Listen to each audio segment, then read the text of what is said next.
Hey everybody, and welcome to Atheist Bible Study. I'm Joe Dixon. Today we are outdoors. Isn't this nice, huh? Look, we're in front of nice dirty water. You like the dirty water? Nice and greenish tint. I don't know if you can tell it's dirty from the camera there, but that's what it is. It's filthy. But it's still outdoors. We need to get outdoors, don't we? Anyway, for those who don't know, who haven't seen this show before, what I do is I read from the Golden's Children's Bible, and then I mock what I read. Normally I get drunk, but public intoxication is illegal in New York State, so I can't do that. But we're still gonna have fun, aren't we? All right. Doesn't mean I haven't drunk before this. Anyway, what we're gonna do today, we're gonna do three stories. We're gonna Judas hangs himself, the trial, and Pilate gives away. Gives away. Gives what away? We'll find out. All right. So let's begin, shall we? Now, previously, Jesus was hanging out with his buddies, and now they've all betrayed him and all that good shit. So now he's out of favor with them, and now they're dealing with the repercussions. And we're going to start with Judas. Judas hangs himself. That's the first story. Then Judas, who had betrayed him when he saw Jesus was condemned, was a complete surprise to Judas. Just like, he's condemned. Oh no! Repented and brought the 30 pieces of silver, because he got 30 pieces of silver. That's what you got paid with back then, you know, forks, knives, that sort of shit. 30 pieces of silver back to the chief priests and elders, saying, I have sinned in that I have betrayed innocent blood. Wasn't that the name of the first Rambo movie? It's Innocent Blood, right? The cameraman's agreeing with me. They said, what is that to us? That is your affair, Rambo. Then he threw down the pieces of silver. That's my throwing down. He threw down the piece of silver in the temple and went out and hanged himself. Because that's what you do when you give in your piece of silver. You're like, I have betrayed Jesus. I'm going to go kill myself now. Here, take this back. Boom. And they went, we don't want it. We don't want it. Take it. Take my silver. Take it. We don't want it. We don't want it. Take it, motherfucker. Just take my silver. Take it. Take it. Take it. Take it. And then he goes off and hangs himself. Because that's Judas. You know, when that motherfucker wants to kill himself, he fucking kills himself. None of that pussy shit. Judas is no fucking Artie Lang, ladies and gentlemen. When he kills himself, he really kills himself. All right, moving on. And the chief priest took the silver piece and said, it is not lawful for us to put into the treasury because it is the price of blood. Which I don't know why what the treasury care about this. It's the price of blood. We can't use the silver. Because apparently every other pieces of currency has completely no blood to it, I guess. I don't know. I don't know what that means. We can't use it. They put it in the treasury. They discussed it and bought with the silver the potter's field to bury strangers in. That's why the field has been called the field of blood until this day. Hey Mom, let's go down and visit Grandma's grave. She's in the field of blood. Not a good name. Anyway, that's the end of that story. We're moving on now to the trial. When the morning came, all the chief priests and elders of the people planned together against Jesus to put him to death. And when they had bound him, they led him away to the hall of judgment. The hall of judgment. That's where the super friends meet up. And delivered him to Pontius Pilate, the Roman governor. They themselves did not go into the judgment hall, lest they should be ceremonially defiled, for they wanted to eat the Passover supper. They gotta have that Passover supper. You can't go in the Roman thing and then have Passover supper. That's disgusting. Because Passover is such a sweet holiday, don't we know? That's when you kill an animal, put his blood over your door so God can go kill other people's families. Yay! Lovely. So Pilate came out to them and said, what charge did you bring against this man? They answered and said to him, if he were not a wrongdoer, we would not have delivered him to you. He's yours. He's a bad guy. Come on, get rid of him. Get rid of him. And then Pilate said to them, take him and judge him according to your law. I don't want the motherfucker. You judge the motherfucker. But the people said to him, it is not lawful for us to put any man to death. Which have they been doing that throughout the Bible, being to the death? I guess, well, maybe God was doing it. I don't know. I could have sworn they've killed people, but maybe not. Maybe I'm wrong about that. I'm drunk when I'm reading these, so who remembers? Pilate went back to the judgment hall and called Jesus to him and said to him, are you king of the Jews?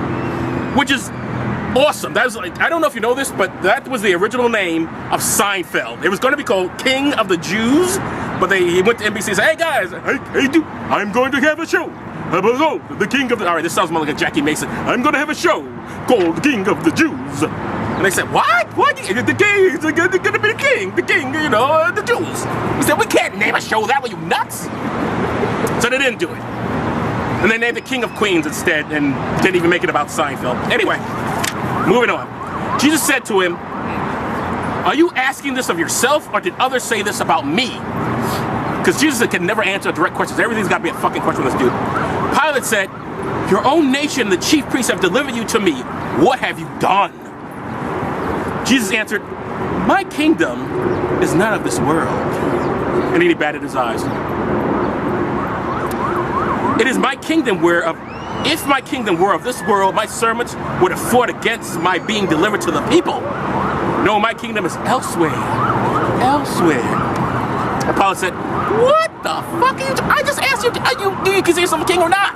Jesus can't answer them. No, my kingdom's elsewhere. It's just somewhere else. You'll have to figure it out. I'm not saying I'm a king. Then Pilate said to him, are you a king then? Jesus answered, you say I am a king. To this end was I born, and for this cause I came into the world, that I should testify to the truth. Everyone who is on the side of truth listens to my voice. Yeah, you better. So are you with the truth, Pilate?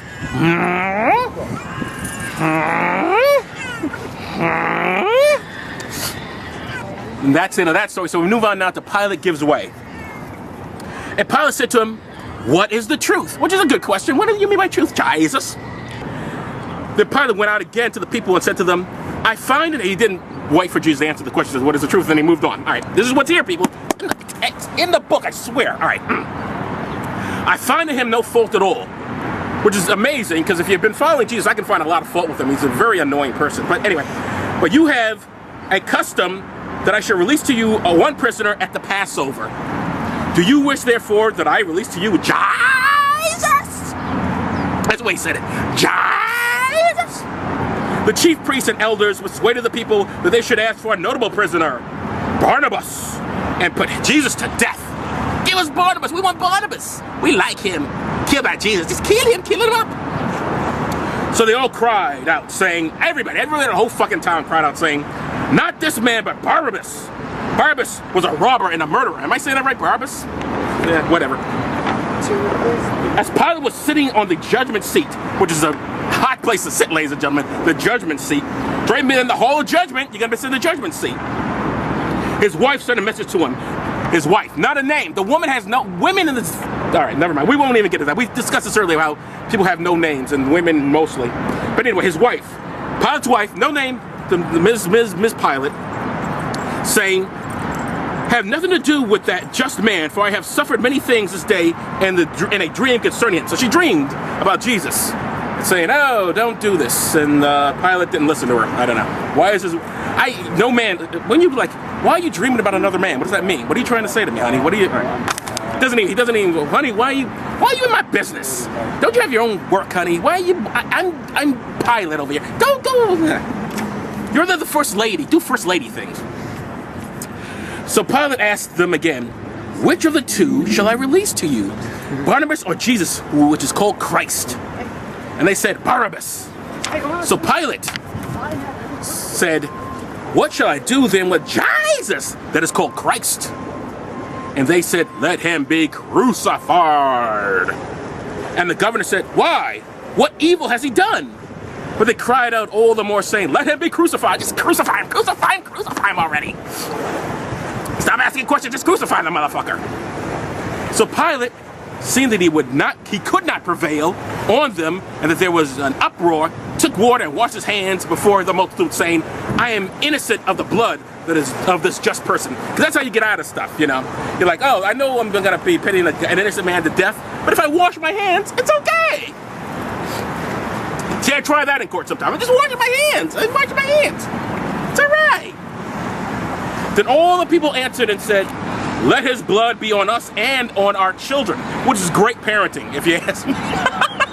Let his blood be on us, but not just us, our children. Blame our children for this as well. Could you do that? Why not? And our children is right. Why not? Why not? That's children's Bible, ladies and gentlemen. Children's Bible teaches you that when a parent does something wrong, you should not only blame the parent, but there's children as well. That's beautiful. Such a beautiful story. It makes me want to kiss the book, doesn't it? All right. And the voices of them and of the chief priests prevailed, and Pilate gave sense that it should be as they required. And he released Barnabas to them, and delivered Jesus to the crucified. Oh, to be crucified. Not to the crucified, that's something else. He's going to be crucified. Then the soldiers of the governor took Jesus into the common hall and brought him to a band of soldiers. They stripped him, woohoo, and put him in a scarlet robe. Having braided a crown of thorns, they put it upon his head, and a reed in his right hand. So he's got a nice little red thing and a reed in his hand, and a thorn. Oh, the thorn hurts! But look how nice I look. Oh, but the thorn hurts. Ooh, but I'm so lovely. All right. They bowed the knee before him and mocked him, saying, "Hail, King of the Jews!" They spat upon him, and struck him with their hands. Slappity slap slap. Taking the reed, they struck him upon the head. Boing! Oh, I already got the thorn. What are you doing? And after they mocked him, can you imagine mocking Jesus? Who would do a thing?